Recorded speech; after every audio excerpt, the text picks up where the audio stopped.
Hallelujah. ನಮ್ಮ ಕರ್ತನಾದ ಯೇಸು ಕ್ರಿಸ್ತನ ನಾಮದಲ್ಲಿ ನಿಮ್ಮೆಲ್ಲರಿಗೂ ಶುಭಗಳು. ಮತ್ತೊಂದು ಉದಯಕಾಲ ಸಮಯದಲ್ಲಿ ಮತ್ತೊಂದು ಸಂದೇಶದೊಂದಿಗೆ ನಿಮ್ಮ ಮುಂದೆ ಬರ್ತಿದ್ದೇನೆ. ಬನ್ನಿ ಹಾಗಾದರೆ ನಾವೆಲ್ಲರೂ ಸೇರಿ ನಮ್ಮ ದೇವರ ವಾಕ್ಯವನ್ನು ಧ್ಯಾನಿಸೋಣ. ಪ್ರಾರ್ಥನೆ. ಪರಿಶುದ್ಧ ದೇವರೇ, ನಿಮಗೆ ವಂದನೆಗಳು. ನಮ್ಮ ಅವಶ್ಯಕತೆಗೆ ತಕ್ಕಂತೆ, ನಮ್ಮ ಸ್ಥಿತಿಗೆ ತಕ್ಕಂತೆ ಮಾತಾಡುವ ದೇವರು ನೀವಾಗಿದ್ದೀರಿ. ನಮ್ಮ ಹೃದಯವನ್ನು ಮಾರ್ಪಡಿಸಿಕೊಂಡು ನಮ್ಮ ಜೀವಿತ ನಿಮಗೆ ಸಮರ್ಪಿಸಿಕೊಡಲು ನಿಮ್ಮ ಮಾತುಗಳು ನಮಗೆ ಎಷ್ಟು ಅವಶ್ಯಕವಾಗಿವೆ. ನಮ್ಮೊಂದಿಗೆ ಮಾತಾಡಿರೆಂದು ಕ್ರಿಸ್ತನ ನಾಮದಲ್ಲಿ ಬೇಡುತ್ತೇನೆ ತಂದೆಯೇ, ಆಮೇನ್. ಆಮೇನ್ ಹೇಳಿದ್ದೀರಾ? ಹೇಗಿದ್ದೀರಿ ಪ್ರಿಯರೇ? Good morning. ಎದ್ದಿದ್ದೀರಾ? ಬೆಳಗಾಯಿತು ಪ್ರಿಯರೇ. ಬನ್ನಿರಿ ದೇವರ ವಾಕ್ಯ ಧ್ಯಾನಿಸೋಣ. ಕೀರ್ತನೆ 131ನೇ ಅಧ್ಯಾಯ. ಕೀರ್ತನೆ 131. ಈ ಅಧ್ಯಾಯ ಪೂರ್ತಿ ಓದಬೇಕಂದುಕೊಳ್ತಿದ್ದೇನೆ. ಓದಂತೀರಾ? ಜಸ್ಟ್ 3 ವರ್ಸಸ್ ಇವೆ, 3 ವಚನಗಳು ಮಾತ್ರ ಇವೆ. ಯೆಹೋವನೇ, ನನ್ನ ಹೃದಯದಲ್ಲಿ ಅಹಂಕಾರವಿಲ್ಲ, ನನಗೆ ಸೊಕ್ಕಿನ ಕಣ್ಣುಗಳಿಲ್ಲ. ನನಗೆ ಅಸಾಧ್ಯವಾದ ಕಾರ್ಯಗಳಲ್ಲಿಯೂ ನನಗೆ ದೊರಕದೇ ಇರುವ ಕಾರ್ಯಗಳಲ್ಲಿಯೂ ನಾನು ಕೈ ಹಾಕುವುದಿಲ್ಲ. ನಿಜವಾಗ್ಲೂ ನನ್ನ ಪ್ರಾಣವನ್ನು ನನ್ನ ಮನಸ್ಸನ್ನು ಸಮಾಧಾನ ಪಡಿಸಿದ್ದೇನೆ. ತಾಯಿಯ ಬಳಿಯಲ್ಲಿರುವ ಮೊಲೆಬಿಡಿಸಿದ ಕೂಸಿನಂತೆ ನೆಮ್ಮದಿಯಿಂದಿದ್ದೇನೆ. ನನ್ನಲ್ಲಿ ನನ್ನ ಮನಸ್ಸು ಮೊಲೆಬಿಡಿಸಿದ ಕೂಸಿನಂತಿದೆ. ಇಸ್ರಾಯೇಲೇ, ಇಂದಿನಿಂದ ಯುಗಯುಗಕ್ಕೂ ಯೆಹೋವನನ್ನೇ ನಿರೀಕ್ಷಿಸಿಕೊಂಡಿರು.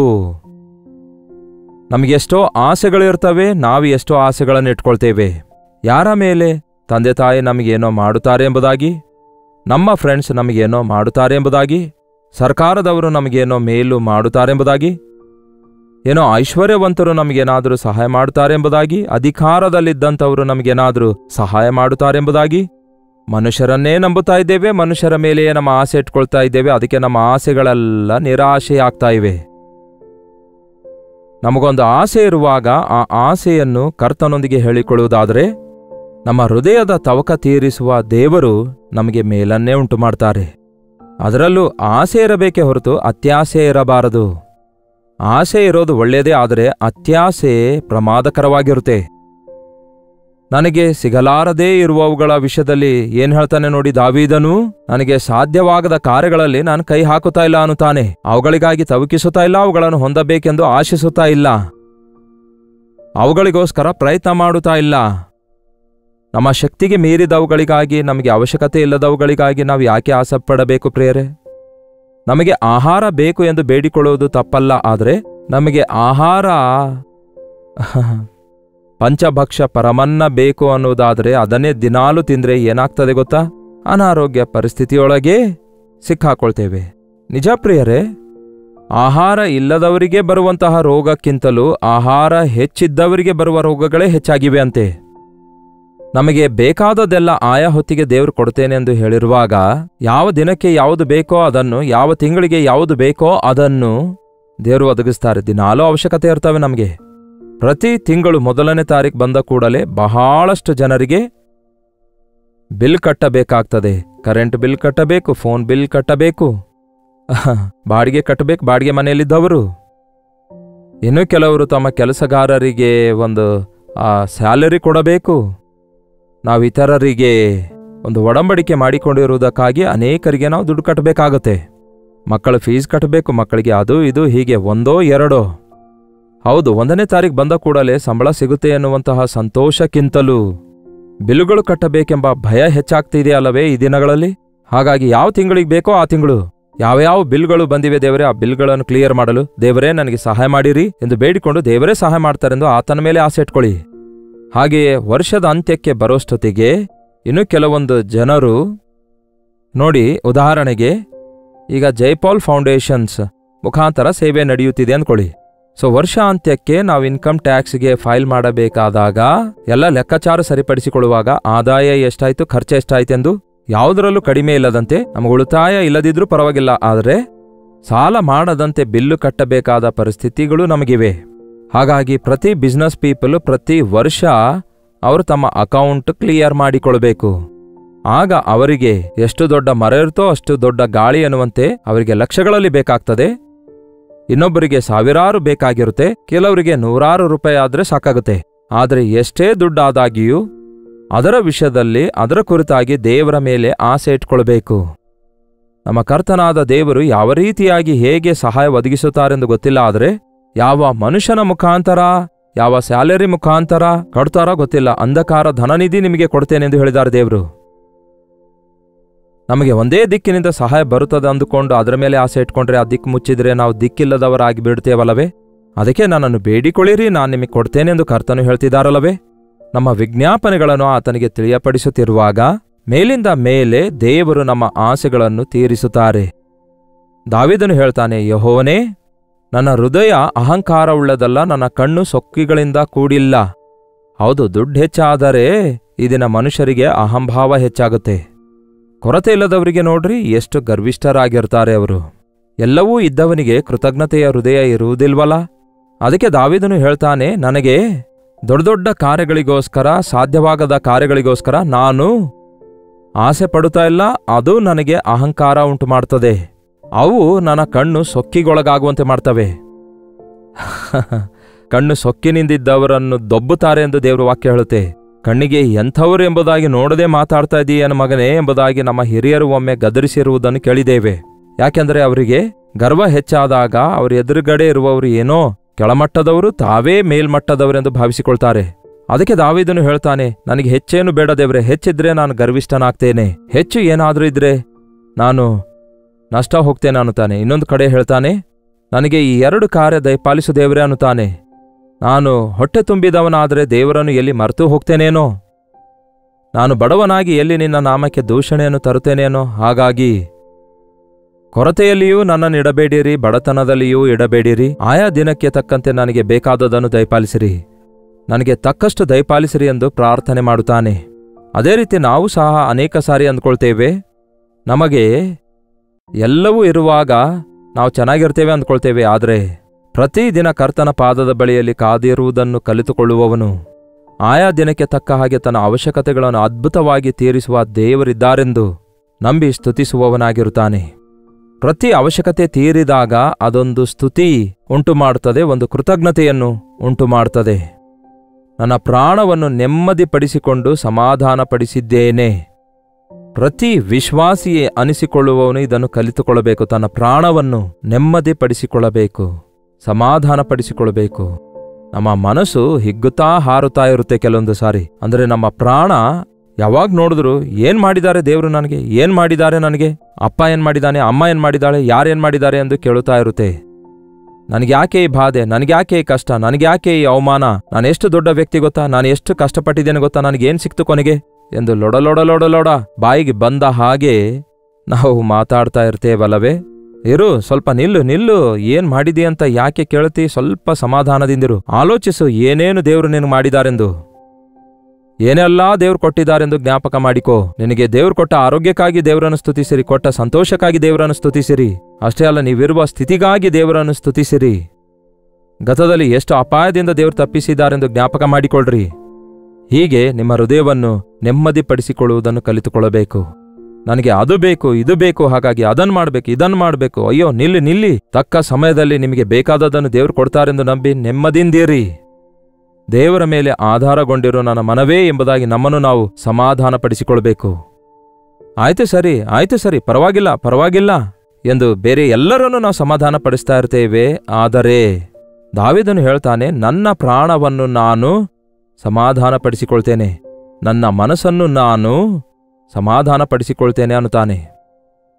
ತಗ್ಗಿಸಿಕೊಳ್ಳುವುದನ್ನು ನಾವು ಕಲಿತುಕೊಳ್ಳುವಾಗ ಕೃತಜ್ಞತೆಯುಳ್ಳವರಾಗಿರುತ್ತೇವೆ, ಆಶೀರ್ವದಿಸಲ್ಪಡುತ್ತೇವೆ.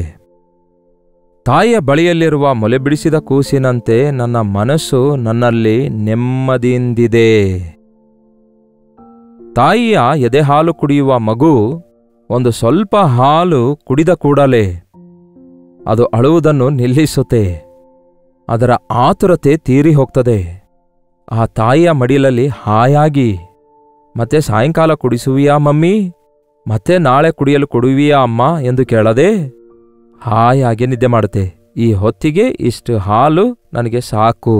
ಅದಕ್ಕಿಂತ ಹೆಚ್ಚು ಕುಡಿದ ಕೂಸಿಗೂ ಅಜೀರ್ಣ ಉಂಟಾಗ್ತದಲ್ಲವೇ?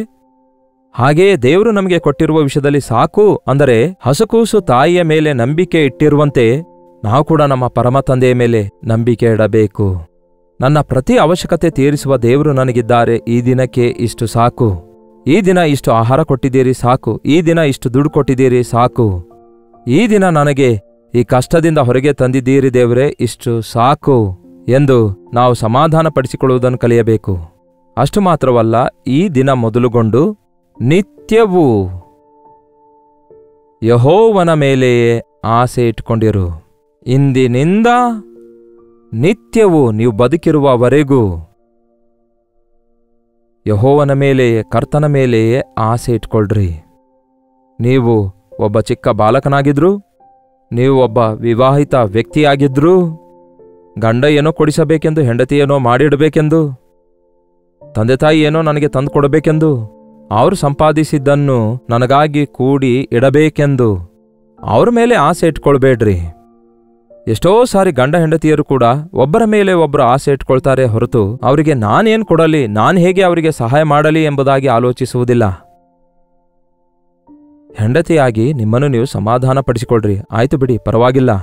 ಒಂದು ವಿಷಯದಲ್ಲಿ ನನ್ನ ಗಂಡ ಏನು ಮಾಡ್ಲಿಕ್ಕಾಗದೇ ಇರುವಾಗ ಅನೇಕ ವಿಷಯಗಳಲ್ಲಿ ನನಗೆ ಬಹಳ ಮುದ್ದಾಗಿ ನೋಡಿಕೊಳ್ತಿದ್ದಾರಲ್ಲವೇ? ಗಂಡನಾಗಿ ನಿಮ್ಮನ್ನು ನೀವು ನೆಮ್ಮದಿಪಡಿಸಿಕೊಳ್ಳಿರಿ. ನನ್ನ ಹೆಂಡತಿ ಅಂದವಾಗಿಲ್ಲದಿದ್ದರೂ, ಜ್ಞಾನವಂತಿಯಾಗಿಲ್ಲದಿದ್ದರೂ ಬಹಳ ತಗ್ಗಿಸಿಕೊಳ್ತಾಳಲ್ಲವೇ, ನನ್ನನ್ನು ಆಧರಿಸುವವಳಾಗಿದ್ದಾಳಲ್ಲವೇ, ಅಷ್ಟು ಸಾಕು ದೇವರೇ ಎಂದು ನೀವು ಹೇಳುವಾಗ ನಿಮ್ಮ ಕುಟುಂಬ ಜೀವಿತ ಆನಂದಕರವಾಗಿರುತ್ತೆ. ನಾವು ಊಹೆಗೆ ಮೀರಿದವುಗಳಿಗಾಗಿ, ನಮ್ಮ ಸಾಮರ್ಥ್ಯಕ್ಕೆ ಮೀರಿದವುಗಳಿಗಾಗಿ ಆಸೆ ಪಡುವಾಗ, ಆ ಆಸೆಗಳು ಬರೀ ಕನಸಾಗುಳುಕೊಳ್ಳುವಾಗ ನಮ್ಮ ಜೀವಿತವೆಲ್ಲ ನಿರಾಶೆ, ನಿರುತ್ಸಾಹದಿಂದ ತುಂಬಿಕೊಂಡಿರುತ್ತೆ. ದೇವರಲ್ಲಿ ನಂಬಿಕೆ ಇಡಿರಿ. ಮೇಲಿಂದ ಮೇಲೆ ಬೈಬಲ್ನಲ್ಲಿ ಹೇಳಲಾಗಿದೆ, ದೇವರಲ್ಲಿ ನಂಬಿಕೆ ಇಡಿರಿ ಎಂದು. ಮನುಷ್ಯರನ್ನು ನಂಬುವುದಕ್ಕಿಂತ ಯೆಹೋವನನ್ನು ಆಶ್ರಯಿಸುವುದೇ ಮೇಲು.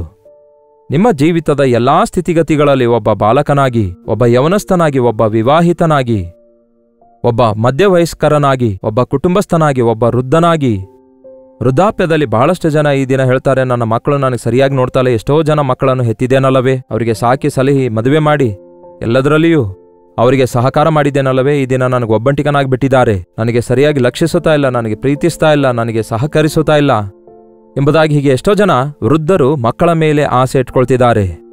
ಅವು ನೆರವೇರಲ್ಲ ಪ್ರಿಯರೇ. ಈ ದಿನ ಎಷ್ಟೋ ಮಂದಿ ಮಕ್ಕಳು ತಮ್ಮ ತಂದೆ ತಾಯಿಗಳಿಗೆ ಪ್ರೀತಿ ತೋರಿಸಬೇಕೆಂದು ಆಶಿಸಿ ಏನಾದರೂ ಮಾಡಲು ಬಯಸಿದ್ರೆ ಆ ಮಕ್ಕಳು ಮಾಡಲಾರದ ಪರಿಸ್ಥಿತಿಯಲ್ಲಿದ್ದಾರೆ. ಅವರ ಕುಟುಂಬ ಸಮಸ್ಯೆಗಳೇ ಅವರನ್ನು ತೊಂದರೆಗಳ ಪಾಲಾಗ್ತಿರುವಾಗ ಅವರು ನಿಮಗೇನ್ ಮಾಡ್ಲಿಕ್ಕಾಗುತ್ತೆ? ಅವರೇ ತಮ್ಮ ಹೆಂಡತಿ ಮಕ್ಕಳೊಂದಿಗೆ ಪೋಷಿಸುತ್ತಾ ತಾವೇ ಕಟ್ಟಬೇಕಾದ ಬಿಲ್ಗಳಿವೆಯಲ್ಲವೇ? ಅವರಿಗೆ ತಮ್ಮ ಕುಟುಂಬ ನಡೆಸಿಕೊಳ್ಳುವ ಪರಿಸ್ಥಿತಿ ಇದೆಯಲ್ಲವೇ?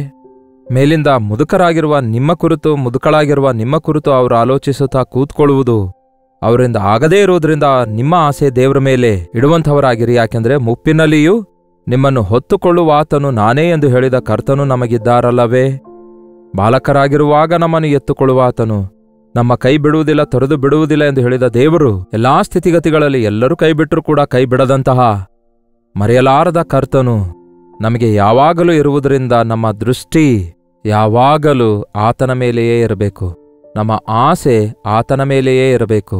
ಯಾರೂ ನನಗೆ ಸಹಾಯ ಮಾಡಲಿಲ್ವಲ್ಲ ಎಂದು ಅಳ್ತಾ ಕೂತ್ಕೊಳ್ಳುವುದಕ್ಕಿಂತ ಯೇಸುವೇ ನನಗೆ ಸಹಾಯ ಮಾಡುವಿರಾ ಎಂದು ಬೇಡಿಕೊಳ್ಳುವುದಾದರೆ ಅದ್ಭುತವಾದ ಬಿಡುಗಡೆ ಹೊಂದಿಕೊಳ್ತೇವೆ. ಅದ್ಭುತವಾದ ಸಹಾಯವನ್ನು ನಾವು ಹೊಂದಿಕೊಳ್ಳುವವರಾಗಿರ್ತೇವೆ. ನಮ್ಮಲ್ಲಿ ಬಹಳಷ್ಟು ಜನ ಬಹಳಷ್ಟು ಸಮಯವನ್ನು ಅನವಶ್ಯಕವಾಗಿ ವ್ಯರ್ಥ ಮಾಡಿಕೊಳ್ತೇವೆ.